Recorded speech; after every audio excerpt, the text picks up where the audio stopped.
तो भाई शंकर जी कौन है? विश्वास के देवता। और ब्रह्मा कौन है?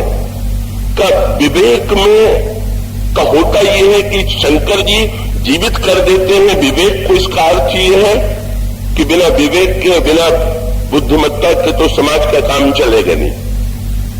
पर बुद्धिमत्ता का जब व्यक्ति दुरुपयोग करेगा तो बुद्धिमत्ता का दुरुपयोग बड़ा घातक होगा। और बुद्धिमत्ता का दुरुपयोग इसीलिए रामायण में बड़ी सांकेतिक भाषा आती है। ब्रह्मा के जीवन में जो कथा आती है वो कहा जाता है कि वे अपनी ही कृति, अपनी ही जो निर्मित सुंदरता थी, उस सुंदरता को देख करके ब्रह्मा उस सुंदरता को देख करके मोहित हो गए और उसके प्रति उन्होंने लालसा और आसक्ति भरी दृष्टि से उस वस्तु को देखा। शंकर जी ने ब्रह्मा का एक सिर काट दिया। ब्रह्मा की वो सिर कटते ही शांत, उनका मस्तिष्क जो है वो शांत हो गया। ये हमारे आपके जीवन में भी बड़े काम की बात क्या कि बुद्धिमान व्यक्ति जब रचना करता है या निर्माण करता है, निर्माण करने वाला ब्रह्मा का ही अंश है। तो जब निर्माण करने वाले व्यक्ति का कर्तव्य क्या है कि वो वस्तु का निर्माण करने के पश्चात जैसे पिता पुत्री को जन्म देने के पश्चात उसे समर्पित कर देता है, कैसी प्रकार से बुद्धिमान व्यक्ति का कर्तव्य ये है कि अपनी कृति जो है का वो उसको अपनी लालसा की वस्तु न मान करके उसको समर्पित कर दे। लेकिन ब्रह्मा के मन में जब आसक्ति उत्पन्न हुई तो उन्होंने कहा भाई और बुद्धिमत्ता के सिर तो ठीक है पर यह आसक्ति वाला सिर जो है वो ठीक नहीं। इसलिए उन्होंने कहा कि बढ़िया वस्तु बनाइए, सुंदर से सुंदर वस्तु बनाइए, पर अपनी तारीफ अपने आप ही मत करने लगिए कि ये कितनी सुंदर रचना हो गई और ये कितनी विलक्षण बातें हैं। अपनी रचना को अपने आप मत कहिए, वो तो समर्पित कर दीजिए। बुद्धिमत्ता का एक दोष वहां पर उन्होंने दूर किया। दक्ष बड़ा चतुर था। ब्रह्मा जी से पूछ दिया दक्ष ने कि अपनी बेटी सती का विवाह हम किससे करें? तो मुस्कुरा करके ब्रह्मा ने कहा कि शंकर जी से। बहुत बढ़िया सलाह थी।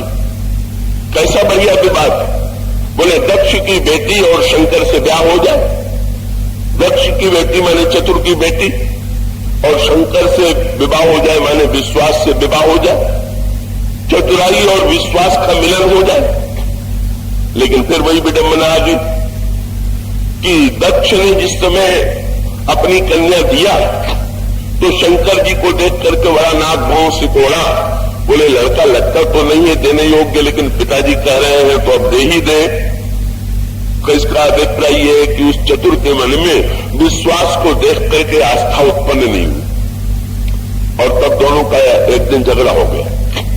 झगड़ा क्यों हो गया? शंकर जी कितने महान हैं देखिए। शंकर जी का बड़ा भारी अपमान किया दक्ष ने ब्रह्मा की सभा में। अगर संसार में किसी व्यक्ति का ससुर भरी सभा में उसका अपमान कर दे तो ससुर से झगड़ा तो करेगा ही। घर लौट करके पत्नी पर भी वर्षे बिना नहीं रहेगा कि तुम्हारा पिता कितना बुरा है जिसने मुझसे ऐसा दुर्व्यवहार किया। पर शंकर जी की विलक्षणता ये है और संकेत आते हैं कि ब्रह्मा ने विचार करके देखा कि प्रजापति का पद किसको दे, तो उन्होंने लगा कि प्रजापति का पद तो दक्ष को मिलना चाहिए। और इसका अभिप्राय यह है कि समाज का संचालन कौन करेगा? जो बुद्धिमान होगा, जो चतुर होगा, जो दक्ष होगा, वही समाज को ठीक चल सकता है। इसीलिए उसी को चुनना चाहिए। ब्रह्मा ने दक्ष को प्रजापति चुना, लेकिन फिर दक्ष से भूल हो गई। क्या? जब दक्ष चुने गए तो उनको सभा में सम्मान देने के लिए बुलाया गया। जब कोई चुना जाता है तो आज भी लोग सम्मान देते हैं। और जब दक्ष पहुंचे ब्रह्मा की सभा में तो जितने ऋषि और मुनि और देवता थे सब के सब दक्ष को देख करके खड़े हो गए। बड़ा बढ़िया स्वागत हुआ दक्ष। पर दक्ष का दुर्भाग्य और बुद्धिमान व्यक्तियों की जो आंख बड़ी पहनी होती है कभी कभी उनको बड़ा दुख देती है। वही बेचारे दक्ष की दशा हुई। दक्ष के स्वागत में जब देवता और मुनि खड़े हो गए तो वो प्रसन्न नहीं हुआ। क्यों? उसने ये नहीं देखा कि कितने लोग खड़े हुए। वो आंख फाड़ फाड़ के देखने लगा कि कोई बैठा तो नहीं रह गया। तो संयोग ऐसा कि शंकर जी बैठे हुए दिखाई दे गए। उसके क्रोध की सीमा नहीं। वो इतने लोगों का स्वागत सब फीका पड़ गया। अरे ये मेरा दामाद हो करके और यहाँ मेरी इस सभा में मैं आया और सब देख करके खड़े हो गए और ये बैठा रह गया। और भगवान शंकर क्यों बैठे रह गए?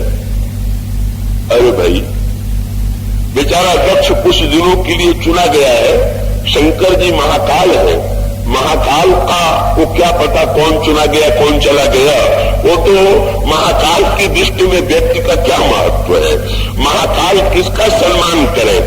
महाकाल तो मुस्कुराते हुए इस सृष्टि में देखते रहते हैं, व्यक्ति आता और जाता रहता। लेकिन दक्ष ने कहा कि हम बदला लेंगे अपने अहंकार के कारण, और अहंकार से प्रेरित होकर के दक्ष ने यज्ञ किया। तो बुद्धिमत्ता का दूसरा दोष है। बुद्धिमत्ता का पहला दोष ब्रह्मा का सिर काट करके भगवान शंकर ने दूर किया, और बुद्धिमत्ता का दूसरा दोष दक्ष का सिर काट करके माने दक्ष ने यज्ञ किया तो शंकर जी को निमंत्रण नहीं दिया। निमंत्रण किसको दिया? ब्रह्मा को दिया, भगवान को दिया, पर शंकर जी को नहीं दिया। ब्रह्मा बुद्धि के देवता है, उनका नाम विधि है, विष्णु भगवान है, और भगवान शंकर जो है मूर्तिमान विश्वास। और इसका अभिप्राय है कि उसने अपने जीवन यज्ञ में भगवान की आवश्यकता समझी। उसने बुद्धिमत्ता और विधि की आवश्यकता समझी, पर विश्वास की आवश्यकता उसने कहा ना, मैं जीवन में कई लोग ये समझते हैं विश्वास की कोई आवश्यकता नहीं, हम शिव को नहीं बुलावेंगे, हम विश्वास को निमंत्रण नहीं देंगे। लेकिन बड़ी विचित्र बात हुई, जब शंकर जी को निमंत्रण नहीं मिला तो ब्रह्मा और विष्णु भगवान को निमंत्रण मिला, पर ये दोनों नहीं गए। लेकिन ब्रह्मा जब देखा दक्ष ने, बोले कोई बात नहीं, इतने आ गए, 3 नहीं आए तो कोई चिंता नहीं।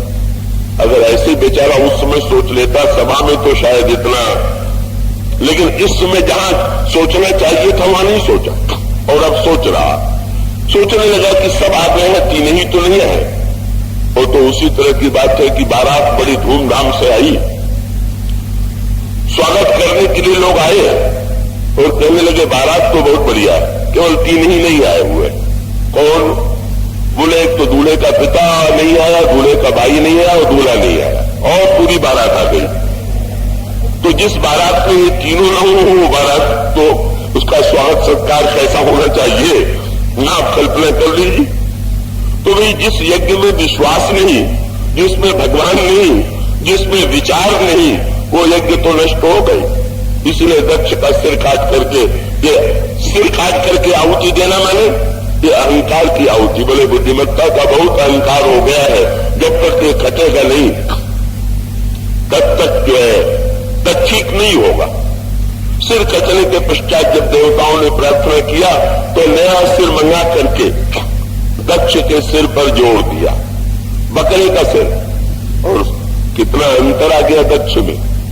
नया सिर जो ही मिला और जो ही जीवित हुआ दक्ष, पहला काम उसने यही किया कि शंकर जी की खूब स्तुति किया। इसलिए शंकर जी के पूजा का विधान है कि पूजा करने के बाद बकरे की बोली जरूर बोले। और उसका अर्थ क्या कि कितनी भी पूजा कीजिए पर दक्ष की तरह न कीजिएगा, नहीं तो बकरे का सिर जो है बिना मिले नहीं रहेगा। अभिमान छोड़ करके पूजन करना चाहिए, इसका तात्पर्य। तो आसक्ति का नाश ब्रह्मा के प्रसंग में किया, अभिमान का नाश का दक्ष के प्रसंग में किया। और द्वारपाल तो घर में इसलिए रखा जाता है कि भाई कोई अंधकारी व्यक्ति, बुरा व्यक्ति भीतर बैठने न पावे। तो ये जो बुद्धि है, ये जो विवेक है, ये द्वारपाल। गणेश जी द्वार पर खड़े हैं, इसका अभिप्राय क्या हुआ कि हमारे आपके जीवन में भी सबसे पहले अगर कोई कहीं जाए तो सबसे पहले किससे भेंट होगी? द्वारपाल से। और द्वारपाल अगर शक्तिशाली है उसके द्वारा घर सुरक्षित रहेगा। इसी प्रकार से विवेक के द्वारपाल के द्वारा हमारा अंतःकरण यदि सुरक्षित है तो उसमें दुर्गुण दुर्विचार भीतर बैठने नहीं पाएंगे। लेकिन जब द्वारपाल इतना विचित्र हो जाए कि वो घर के स्वामी को ही घर के भीतर घुसने न दे, और उसका अभिप्राय कि जब बुद्धिमान इतना बुद्धिमान हो जाए कि वो विश्वास को भीतर न घुसने दे, बोले मैं तो बुद्धिमान ही हूं, विश्वास नहीं करता मैं, तो बोले तब तो जरा सिर काट करके सिर बदलना ही पड़ेगा।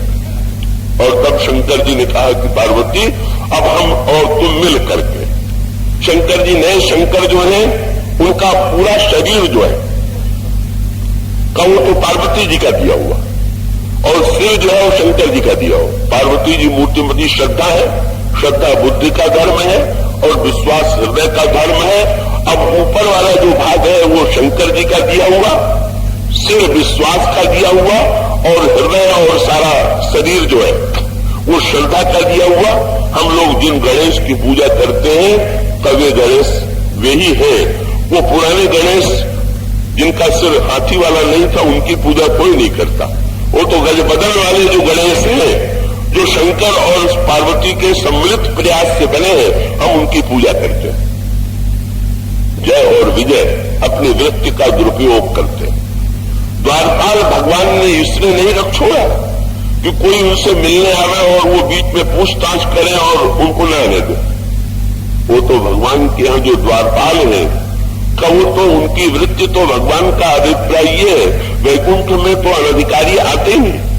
भगवान तो ये कहते हैं कि मैं कितने भी एकांत में क्यों न हूं, जब कोई आवे तो जय और विजय तुम तत्काल उन्हें मेरे पास ले आकर के मुझे मिलाओ। ये भगवान की जो वृत्ति उदारता की है। जय और विजय द्वारपाल की वृत्ति का दुरुपयोग करते हैं। क्यों? उनके अंतःकरण में ये क्षोभ उत्पन्न हुआ कि उनको ध्यान आया कि हम ये जो द्वारपाल थे दोनों बिल्कुल भगवान विष्णु की तरह थे, चार भुजा उतरे सुंदर, सब कुछ भगवान की तरह। तो इनको कहने के लिए तो उन्होंने ये कहा कि तुम बिना पूछे भीतर घुस गए। पर इस समय उनके मन में क्या वृत्ति आ गई कि भीतर किसका दर्शन करने जा रहे हैं? बाहर हम तो सामने है ही है, हमें क्या कमी है जो भीतर जा रहे हैं दर्शन करने? उसका अभिप्राय क्या? इतना अभिमान उत्पन्न हो गया कि भगवान के स्थान पर अपने अहम को प्रतिष्ठापित कर दिया, और यही उनके राक्षसत्व का कारण बना। प्रताप भाम के जीवन में उसका अतिशय लोभ जो है राक्षसत्व का कारण बना। रुद्रगणों के जीवन में दूसरे की हंसी उड़ा करके, दूसरे को नीचा दिखा करके आनंद लेने की वृत्ति जो है वो रावणत्व के रूप में परिणत हो गई। और उसका अभिप्राय है कि रावणत्व हमारे और आपके अंतर मन के विकार है। कभी अभिमान के कारण, कभी क्रोध के कारण, कभी ईश्वर की अवहेलना करने के कारण हमारे अंतर जीवन में राक्षसत्व का जन्म होता है। और जब इस राक्षसत्व का जन्म होता है तो समाज में समस्याएं उत्पन्न होती हैं। उस राक्षसत्व का विनाश कैसे किया जाए, यही रामचरितमानस की कथा है, यही रामचरितमानस की गाथा है। कल से मैं आपके सामने मैं संकेत के रूप में सूत्र रखने की चेष्टा करूंगा कि किस तरह से इन कथाओं में जीवन के दुर्गुणों को विनष्ट करने की पद्धति बताई गई। बोलिए सियावर।